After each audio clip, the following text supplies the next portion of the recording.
নমস্কার বন্ধুরা, আদব বৌদির হেসেলে সবাইকে স্বাগত। আজ আমার রেসিপি সজনা ডাঁটা বাটা। এই রেসিপিটি যেদিন করি সেদিন আর কিছুই রান্না করতে হয় না। এই পদটি দিয়েই আমাদের লাঞ্চ হয়ে যায়। এত টেস্টি হয় যে এই দিন হাঁড়িতে একটু বেশি চাল নিতে হয়। আমার মনে হলো এই রেসিপিটি আপনাদের সাথে শেয়ার করি। এই রেসিপিটি করার জন্য প্রথমেই সজনা ডাঁটা এইভাবে কেটে একটু নুন দিয়ে সেদ্ধ করে নেব, তারপর একটু ঠান্ডা করে নেব। ততক্ষণে সজনে ডাঁটাগুলো থেকে একটি চামচের সাহায্যে ডাঁটার শাঁস বের করে নেব।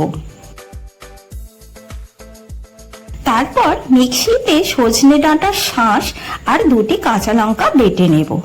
এদিকে ওভেনে একটি কড়া বসিয়ে তাতে তেল দিয়ে শুকনো লঙ্কা আর কালো জিরে ফোড়ন দেব।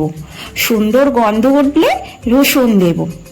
একটু রসুন ভাজা ভাজা হলে তাতে পেঁয়াজ কুচো দিয়ে আরও খানিকক্ষণ ভাজবো। পেঁয়াজ ব্রাউন হলে তাতে সজনা ডাঁটার শাঁস দেব।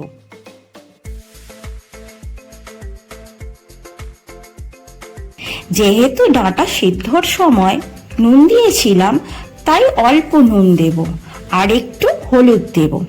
খানিকক্ষণ কষার পর যখন জল একদম শুকিয়ে যাবে তখন নামিয়ে নিতে হবে।